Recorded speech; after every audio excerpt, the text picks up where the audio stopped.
Hello everyone, thanks for tuning in.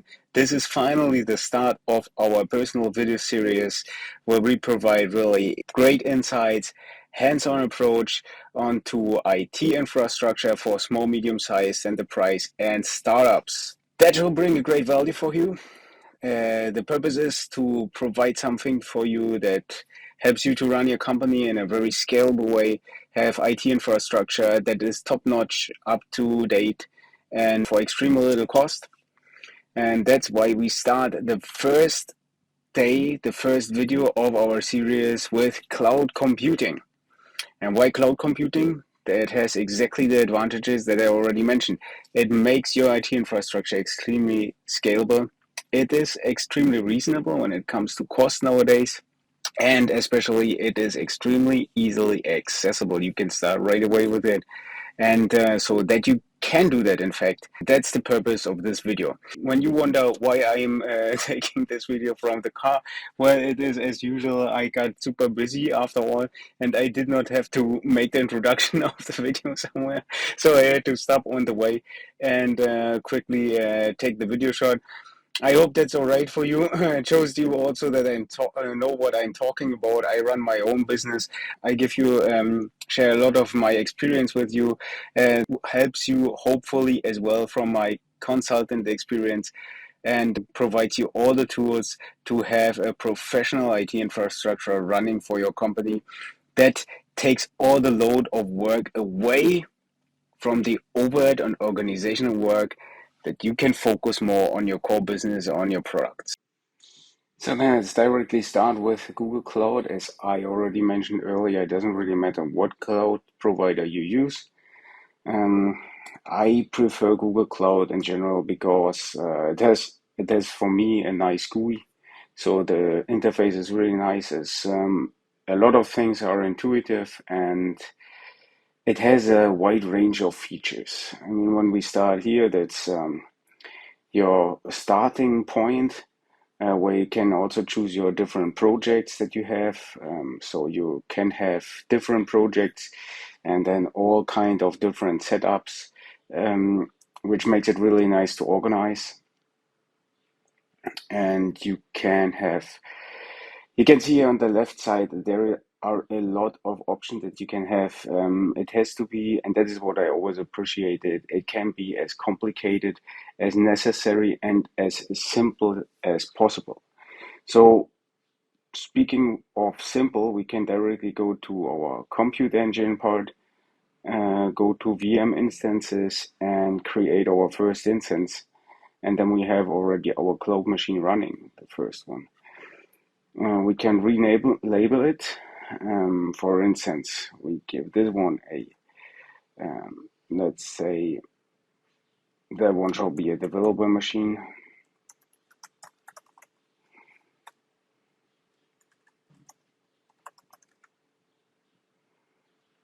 And then usually it is just, you can just use small letters. We look where we want to place it.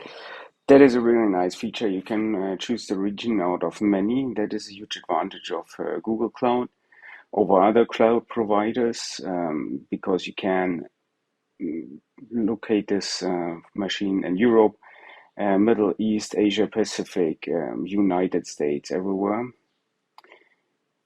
So I place mine in Switzerland because I am located in Switzerland. You can choose the several different machine configurations depending on your purpose. That is also a huge advantage of Google Cloud. If you need it, then there are several options available, and among these ones, GPUs. You would have to choose the right zone, so what you can use, but in general, you have a wide range of GPUs even available, up to an NVIDIA A100 with 80 gig. You can have several of these ones running on one machine, up to 8. Yeah, just to give you a short insight in that. Monthly cost is accordingly, but as I said, if you have such requirements where you really need that, you are into machine learning and you have really large models that you have to deal with, well, then you have it here even in the cloud available. And it is that point that I really like very much. Pay for what you use, no upfront costs, and per second billing. That is a thing that I also use with my projects where we use GPU machines. I can simply take the advantage of having a very expensive machine running for a limited amount of time, and I just pay for the limited amount of time that I use it. Be aware when you really go into these machines, they have to be available. So after all, okay, we are in the cloud, but there is a limited amount of physical resources available at a certain location. And especially with these GPU machines, it happens that they are all used, sometimes up to capacity, and then you cannot activate it currently. So that's be a bit aware of that when you have an important project running. When it comes to the GPU machines, make sure that you start this machine soon enough, um, early before you really have the presentation or the project starts. When we go back to our general purpose machine, so that what we actually would do for use for a developer machine, we can, for instance, also choose among several ones. It really depends on what you really need to have. For my developer machines, usually the 8 CPU with 32 gig memory is sufficient. Now it's the thing, how did I find that out? That is a huge advantage of cloud as well. You can simply set up the machine.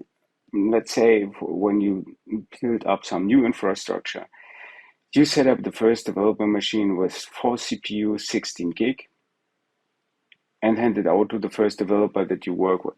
What I did is I always tell people when I work with them the first time and they have new infrastructure for that purpose, I say, please provide me feedback how this machine is performing.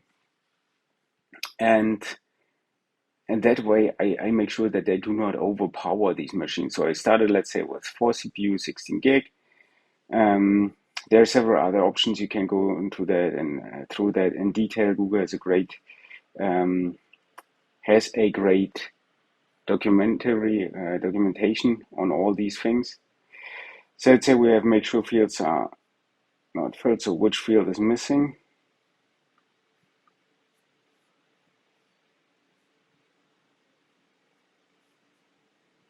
Most likely it's still from our GPU machine. So we want to have the CPU blah blah.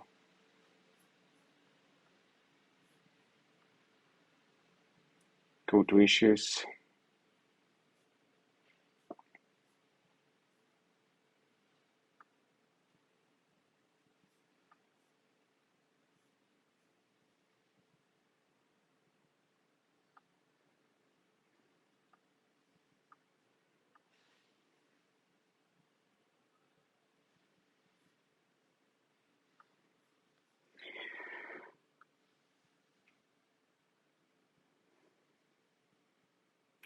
And now our machine is already booting up. And that's basically it. So now I hand this machine out to my developer, to my new developer, and I ask them to provide me feedback in case of any performance issues. So what then happens, they might say, oh, the machine is performing really laggy, certain applications are not running that smoothly. So what I do next, I go into the monitoring part. And here you can simply check how this machine is performing and exactly where you have the bottleneck. Here is currently no data available for the selected time frame. That is because the machine is really brand new. It has been running for 3 seconds around. When we look into that in the next minute, and then you will have data here available for at least on CPU utilization and network traffic and the other ones where you see this message currently. For disk space and memory, you have to install the DevOps agent. For memory and disk space, you have to install the Ops agent. That's also no problem. And then you basically can check where is your machine running short on resources and adjust accordingly. And why is that very nice? Yeah, because you pay for the machine setup, and I don't like to pay for resources that I don't use. So that is a really nice feature, and that way I create machines for instance, administrational stuff and developers that are way different. And so I pay, of course, less for the machines that are set up for administrational stuff than for the developer machines, uh, who have to run maybe a whole ERP system locally when they're developing.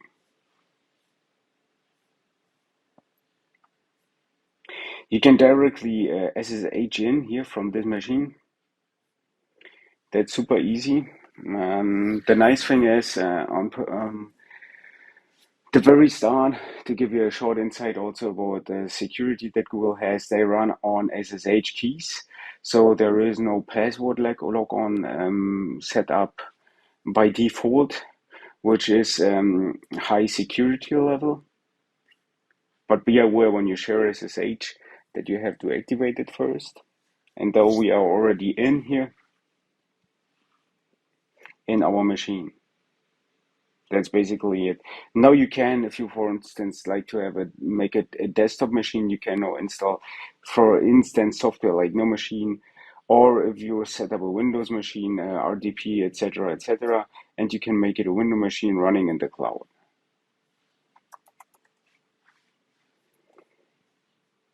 What I like a lot, once we have a lot in technical things now, what I like a lot when it comes to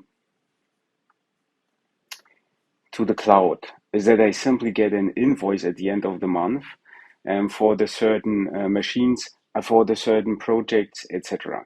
So what is the nicest thing, and when it comes to controlling, when it comes to cost infrastructure, let's say you buy a server for your machine, for your office, you put it into your office, you have several things running on that server. So first of all, you can hardly assign the downtime.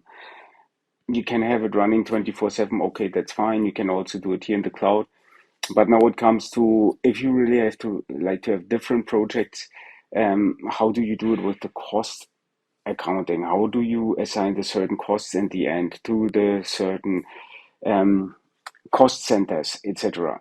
So here with cloud, you have a very easy way to do that, because you simply set up the machines. You can set up thousands of machines as you please, and just assign the costs accordingly. So you know exactly that this instance is costing you this amount of money during the month, and at the end of the month you will have a exact invoice referring to the machine, which gives you then the possibility to assign the costs accordingly. Very nice, and makes it very easy. You don't have to break down any costs here, do some certain cost calculation, blah, blah, blah, distribution, blah, blah. No, you have everything here. That's it. It's per minute, it's per second. It is perfect. Goes already into your accounting. Another nice thing is, which I really appreciate when you work with people all over the world, and that's where I'm coming back to that part. Sometimes I gave the machines out to new developers who were at some other part of the world. For instance, I work with people from the United States, from the Philippines, also from Europe, of course, but to cut the matter short, all around the world. And sometimes they came back and said, my machine was laggy. I went into the monitoring. I saw, well, the hardware was performing well. Um, so here you have the chance simply to put the machine right next to the person you are working with. And why is that of advantage? Yeah, of course, when some developer works for you, they may develop something on your machine, push it to Git, and you never have to log on to that machine, for instance, but for them, you make the machine very fast when it's next to them. That's a really huge thing, and gives you a lot of advantages when you're working with people all over the world.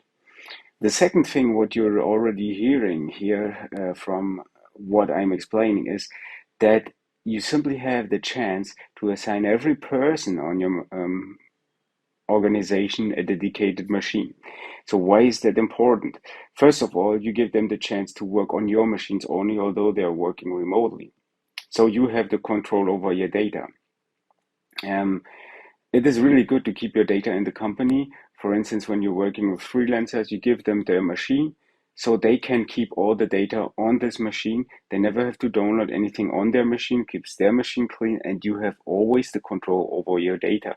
You have the control over the machine. You can deploy certain patching software, or you have the control about the state, the security state of your machines, which you wouldn't have otherwise. So that's a very nice way to do it. And you can assign the machines that perform properly, so which they also like to work with. And so to sum it up in that short introduction to, which is now specifically shown here with Google Cloud, but in general about cloud, I can tell you that whether you have a small startup, you have really limited technical knowledge, or whether you have a lot of technical knowledge, I think you should really consider cloud computing because it brings a lot of advantages, and I hope I could point them out here for you in this short introduction on cloud computing. Thank you very much for watching this video. Hit the subscribe button, there will be more on that. If you like to be informed about a certain topic, more deep going onto cloud computing or something about security, how you secure your cloud computing instances, how you secure your local instances, backup strategies, etc., or business automation, then just send me a message, contact me on LinkedIn, put a comment under this video, etc. There are a lot of ways to reach out. Visit us on zobiaconsulting.com and see you in the next video. That was our brief introduction to cloud computing with hands-on approach showing something from Google Cloud. If you want to see more of that, if you want to see other cloud providers, or if you are interested in an other topic, for instance, security, how you set up these machines that they are really secure, how you assign different network perimeters, etc., drop us a message, ping me directly on LinkedIn, Richard Zorn, visit our website, zobiaconsulting.com, and subscribe, hit the subscribe button because there will be more videos like this coming soon.